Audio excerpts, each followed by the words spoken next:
అది వైష్ణవ సభ సమ్మేళనం. అయితే అందులో భాగంగా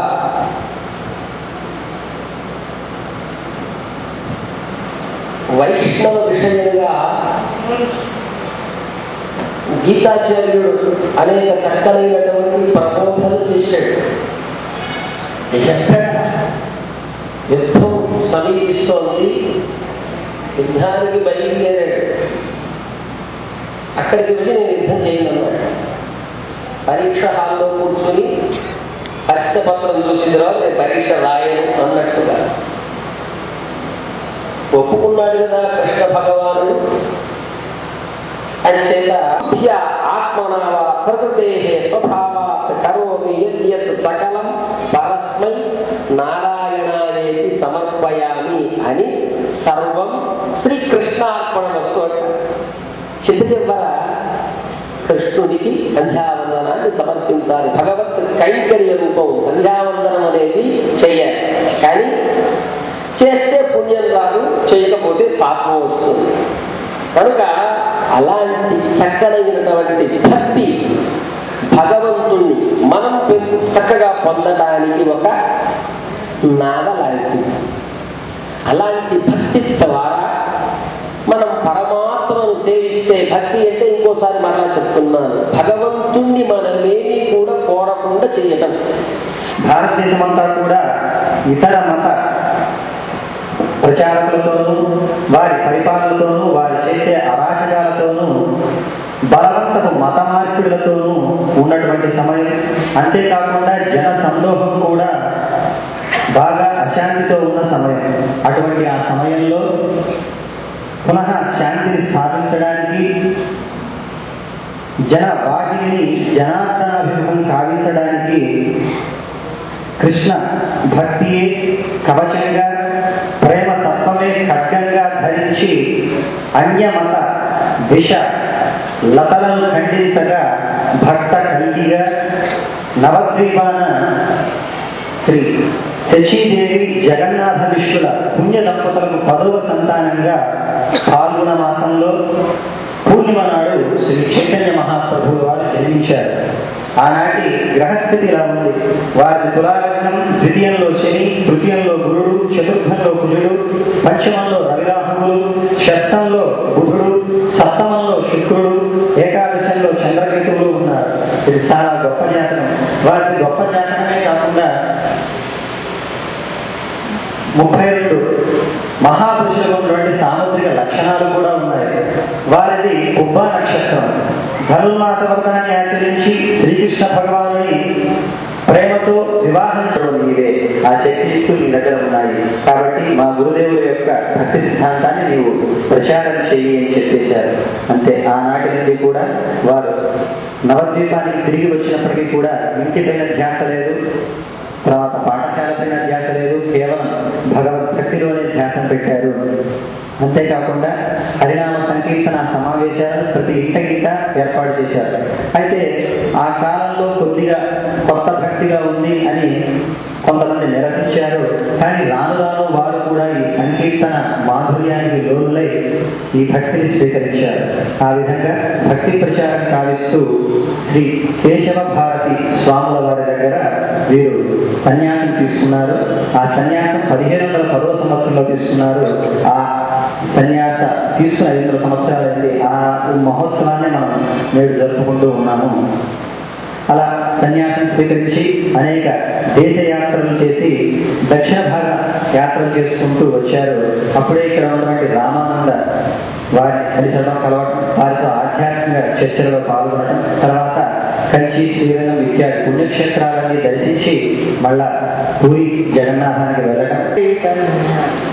నామ్నే గౌరత్విషే నమో పంచతత్వాత్మకం కృష్ణం భక్తరూపస్వరూపకం భక్తావతారం భక్తాఖ్యం నమామి భక్తశక్తికం. హే కృష్ణ కరుణా సింధు దీనబంధు జగత్పతే గోపేశ గోపికా కాంత నాథాకాంత నమో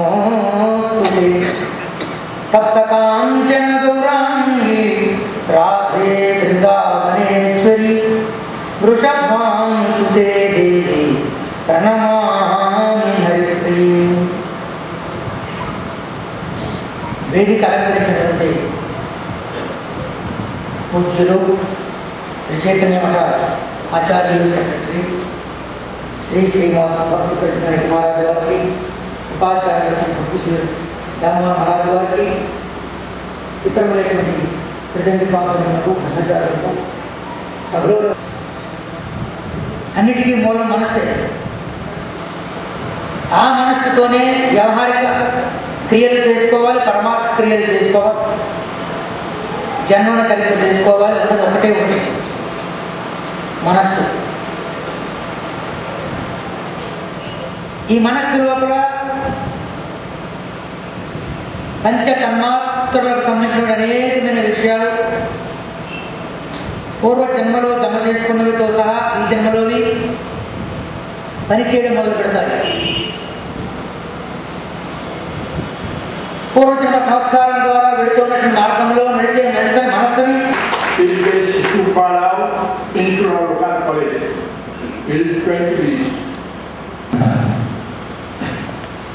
నామ సంకీర్తనం యస్య సర్వప్రాప ప్రణాశనం ప్రణమో దుఃఖ శమనం తం నమామి హరిం పరం.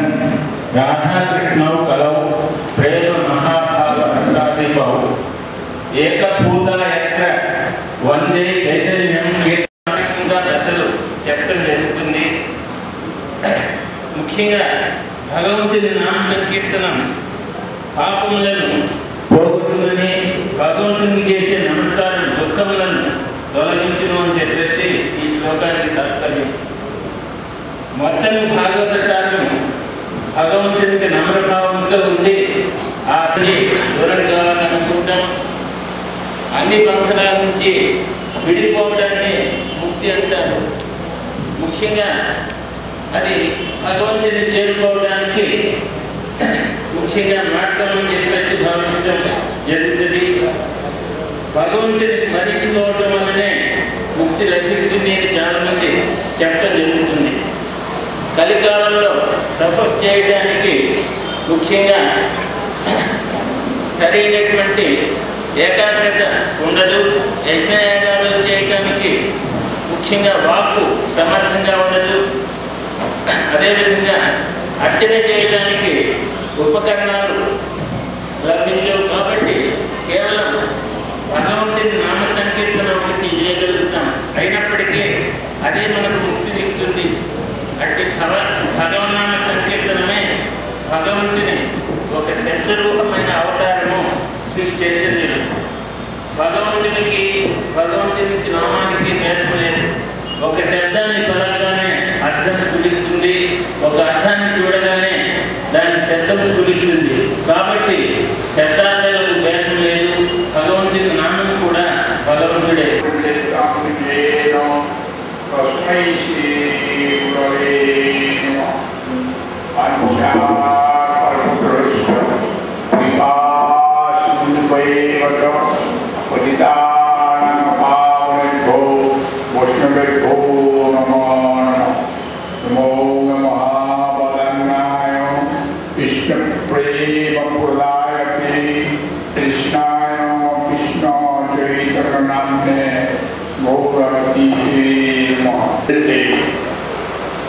So, the quintessence of religion that I will be dealing with, a little more time I have to take. Yesterday I spoke about the poetic body, because there should be a view of life and a way of life. Mere platform speaking will not help us, for a title holder cannot do anything. It is good to us. It is only one who practices his life, and then he precepts. He gives it to the aspirant soul. In that Vaidhi Bhakti we find Atma Ramastu Munaya. When a devotee is transcended from this mundanity to the plane of transcendental or Vaikuntha, There what happens, even an Atmarami Raituke, what happened? He became praying God. So the Vaidyanti holy attracts the pure souls, unadulterated souls. But today I have to speak about the Lag Marga, which is the contribution of Sri Gauriya Basuji or Chaitanya's contribution. Where are what? Of which 8 were devoted to Krishna. Again among them, Peyalwar, he went after Krishna Thakur, Radha Shanta Dasya and Gaurava Sabha. Peyalwar, he finds acts like Mahadasada, Vatsalya Rasa. But that is also not recognized by Gauri Vaishnavas as Vatsalya Rasa. Because whatever is Rasa, it must be subordinate, namely under the guidance of Agadvika Bhakta like Sri Mahadasada. Again, Sri Anda, he also wrote Pripavaya, in which almost he says, as if like the Gopika, he wanted to join with Krishna. But that too we do not find the Ragadvika Bhakti, it is actually Dasya Bhakti. I am telling in nutshell because I have to deal with Gauri Vaishnava today. Ragadvika Bhakti. Thereafter, we find in Srinivasa to certain extent the Ragadvika Bhakti because he has been and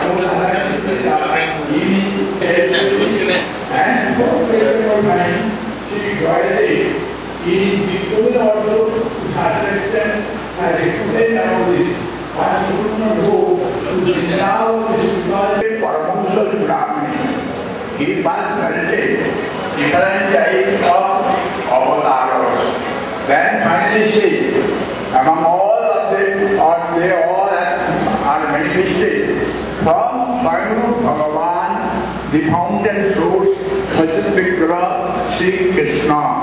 Krishna slogan Swayam. But all 99 cantos about Krishna is not spoken.